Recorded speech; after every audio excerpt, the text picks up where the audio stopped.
Bienvenidos, nuevamente me encuentro ante ustedes.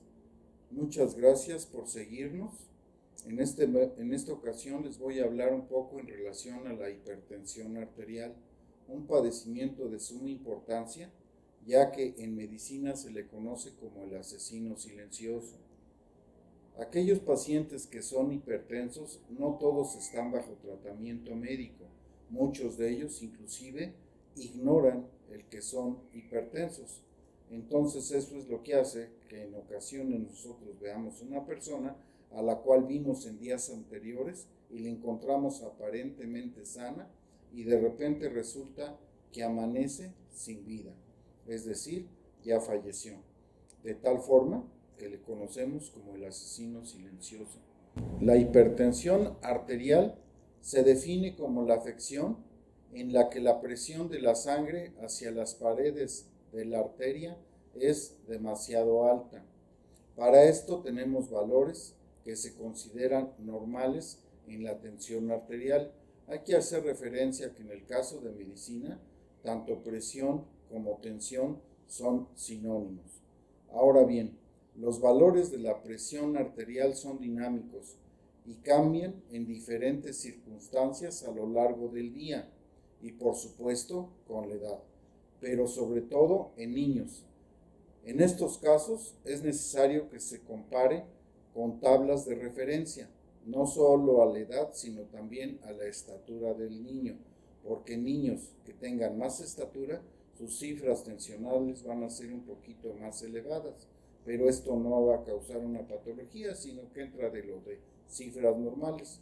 Por otra parte, cuando se toma la presión a un adulto, se debe realizar en las condiciones más óptimas posibles, siendo necesario no fumar al menos una hora antes de la toma de la presión, ya que el humo del tabaco produce vasoconstricción y por lo tanto va a elevar las cifras tensionales, así como no haber realizado ejercicio en media hora previa a la toma de la misma.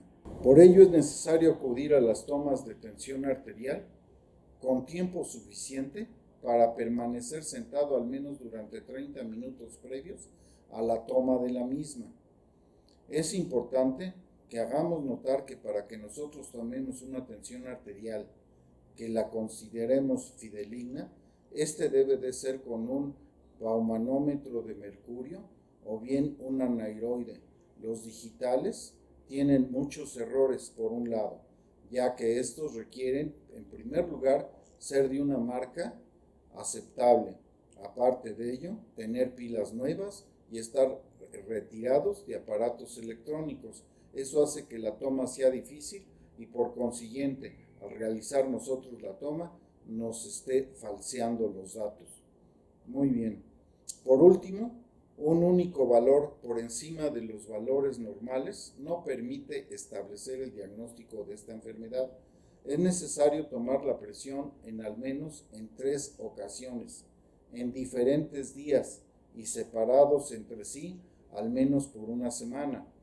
Con estas medidas se establece una media que debe ser superior a lo normal para permitir diagnosticar a un paciente como hipertenso, ya que estamos hablando de un padecimiento crónico en el cual vamos en un momento dado a hacer que ese paciente tome medicamentos de por vida. Por lo tanto, no es conveniente que nosotros equivoquemos dicho diagnóstico. Ahora bien, ¿cuál es la presión arterial normal por edades?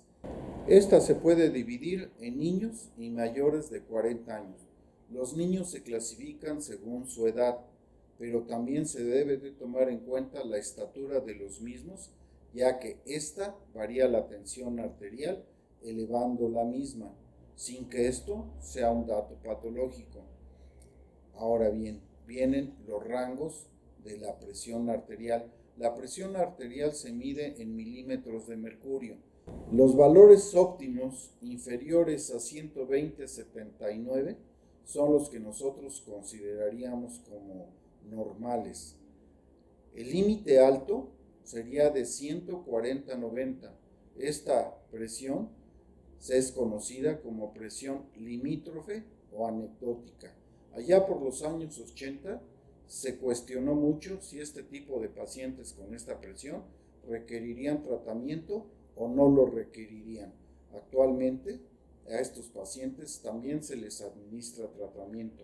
Los niveles de presión bajos pueden ser tolerados por los jóvenes en una forma adecuada, y esto puede ser inclusive con niveles de 90 a 60 y puede encontrarse en ellos como normales. Eso sucede con mayor frecuencia en aquellos pacientes que tienen algo que se llama síndrome de bajo gasto.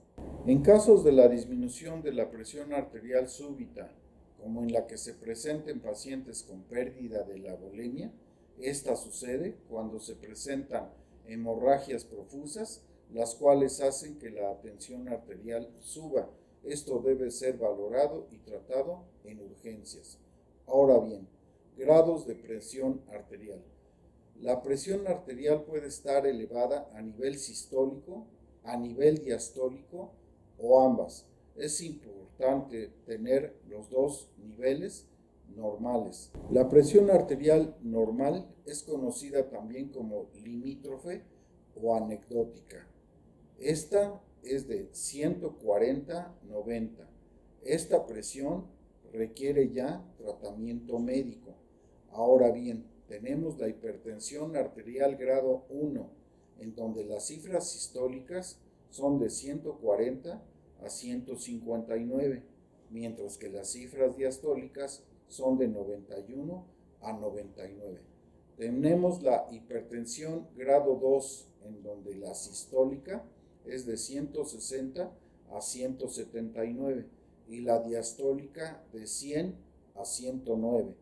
La hipertensión grado 3 es la sistólica más de 180 y la diastólica más de 110. Desde luego, en relación al grado de hipertensión que padezca, es el grado que tiene el paciente de afección en su organismo. La presión arterial en la paciente embarazada, las cifras de tensión sistólica deben de ser de 120 a 130, mientras que las cifras en la presión diastólica deben de ser de 70 a 80.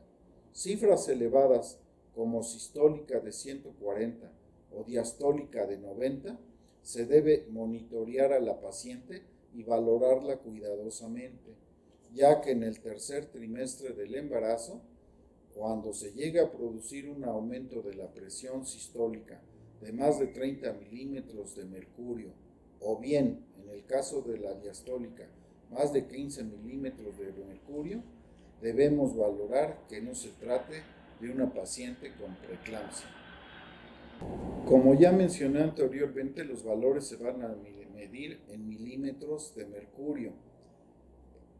Bien, cuando tomamos la presión, para hacerla correctamente, debemos de utilizar un estetoscopio y en este vamos a escuchar unos ruidos que se llaman ruidos de Korotkov. Esto lo debemos de tomar en cuenta, como mencionaré más tarde. Tiene 5 fases. La fase 1, los 2 primeros ruidos audibles que se escuchan al soltar la válvula de la pera de insuflación máxima, corresponde a la presión sistólica. En la fase 2 se escucha un ruido tipo murmullo durante la compresión del manguillo.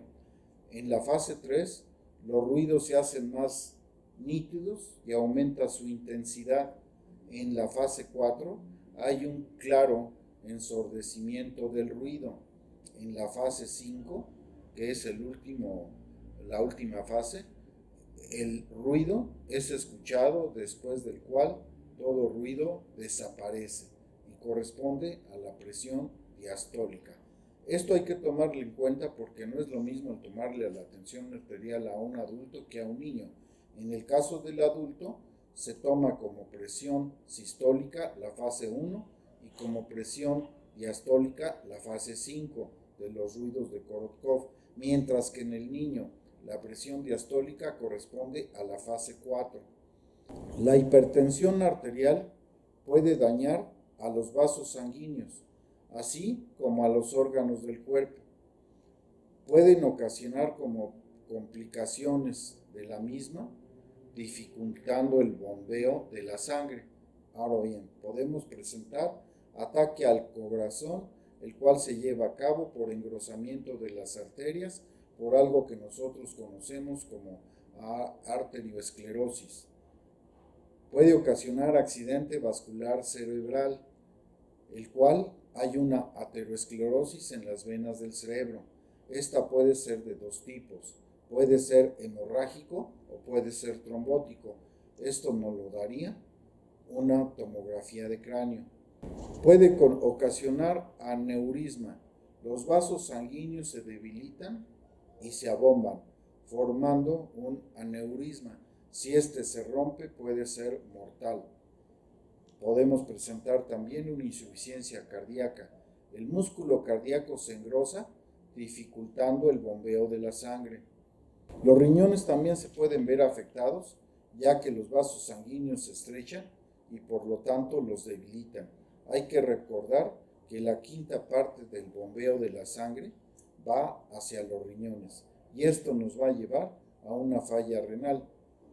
Se puede presentar también un síndrome metabólico, el cual incluye diabetes, exceso de grasa corporal en cintura, niveles anormales de colesterol, tensión arterial elevada, y esto aumenta el riesgo para padecer ya sea infartos o derrames cerebrales.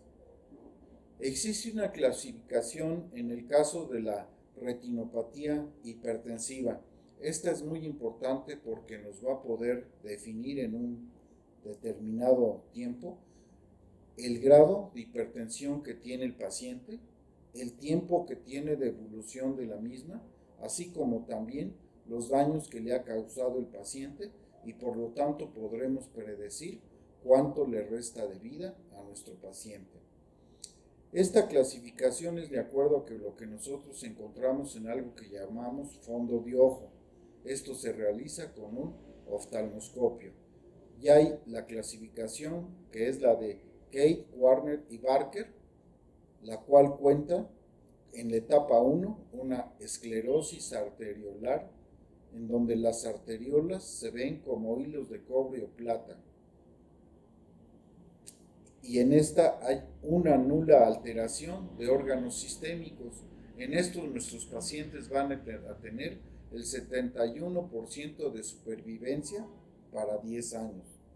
En la etapa 2 tenemos constricción focal o difusa, cruces arteriovenosos, exudados duros, hemorragia puntiforme y trombosis venosa. Aquí la tensión arterial permanece alta sin daño sistémico. Aquí el 51% de nuestros pacientes van a tener una supervivencia a los 10 años. En la etapa 3 hay edema retiniano, estrellas maculares, hemorragias retinianas y exudado algodonoso. La tensión arterial permanece y a su vez hay daño sistémico. De aquí, el 35% de nuestros pacientes van a poder tener una sobrevivencia de 10 años. En la etapa 4, las lesiones arteriolares se están presentes, más edema papilar. Esta es una alteración grave para el sistema nervioso central, los riñones y otros órganos. Aquí disminuye la supervivencia para 10 años hasta el 21%. Muy bien, ahora vamos a hablar sobre el tratamiento. Hay que recordar que hasta ahorita nosotros estamos hablando de la hipertensión arterial sistémica, esencial o idiopática, es decir, aquella hipertensión que se presenta en pacientes mayores de 40 años y que no sabemos cuál es la causa de la misma. Lo único que sabemos es que están cursando con una hipertensión alta y que requieren tratamiento. Existe la hipertensión secundaria. Esta es secundaria a un daño en algún órgano. Generalmente el 80% de los pacientes tienen daño a nivel renal, por eso se le llama hipertensión renovascular. Esta misma, retirando el efecto o el daño que tienen los riñones o tiene algún otro órgano, vamos a curar la hipertensión arterial, como no sucede en la hipertensión arterial esencial, que es motivo del cual estamos hablando. El tratamiento va a ser con medicamentos antihipertensivos, que van a actuar de diferentes formas. Los que actúan sobre el sistema renina-angiotensina, los inhibidores de la enzima convertidora de angiotensina 1 a angiotensina 2. Esta enzima es una dipeptidil carboxipeptidasa. Otros, los antagonistas de la aldosterona. Otros, inhibidores directos de la renina. Tenemos también los betabloqueadores, antagonistas alfa 1, calcio, antagonistas y vasodilatadores arteriolares. En la hipertensión arterial existe un factor genético que va a condicionar para que una persona presente este padecimiento. Este es la carencia de la enzima glutatión transferasa. Esta, como su nombre lo indica, es una enzima que va a hacer que el organismo haya una producción beneficiosa de glutatión. Bien, es importante que para el tratamiento de la hipertensión arterial nosotros utilicemos el precursor de cisteína precisamente por el factor que estaba hablando anteriormente. Este nos va a dar varios beneficios. Uno, va a mejorar los niveles de hipertensión. Va a disminuir la dosis de medicamentos que se estén administrando. Y hay desde luego que va a haber una disminución de la presencia de las complicaciones de la misma. Es importante el manejo integral para el paciente con hipertensión arterial. Nosotros debemos de protegerlo al máximo. Esto sería dándole una dieta hiposódica, es decir, comer lo menos que pueda de sal. Manejar la ansiedad y el estrés con técnicas que se le explicarían al paciente. Debe de llevar un buen manejo alopático. Como ya vimos, existen muchos medicamentos, así que varias formas sobre las cuales va a actuar este tipo de medicamentos. Por lo tanto, estos medicamentos van de acuerdo al paciente que nosotros estemos tratando. Va a depender de su edad, así como las actividades que el paciente lleve a cabo. Es importante que también incluya el ejercicio físico en su vida. Este ejercicio físico va a ir en relación a las capacidades que tenga nuestro paciente. Puede ser desde caminar, el cual nosotros le aconsejaríamos caminar cuando menos media hora en el día. Y lo más importante, requiere que tome o que consuma el donador de cisteína, porque como ya vimos anteriormente, este paciente se presenta en aquellos que tienen muy bajos sus niveles de glutatión, asimismo los cuales por cuestiones genéticas carecen de la enzima que precisamente nos va a favorecer para que nuestro organismo produzca el glutatión. Muy bien, por el momento sería todo. Muchas gracias por haberme escuchado y les recuerdo que estamos en Guerreros Saludables. En mi caso, estoy en mi fanpage como Dr. Jorge Martínez.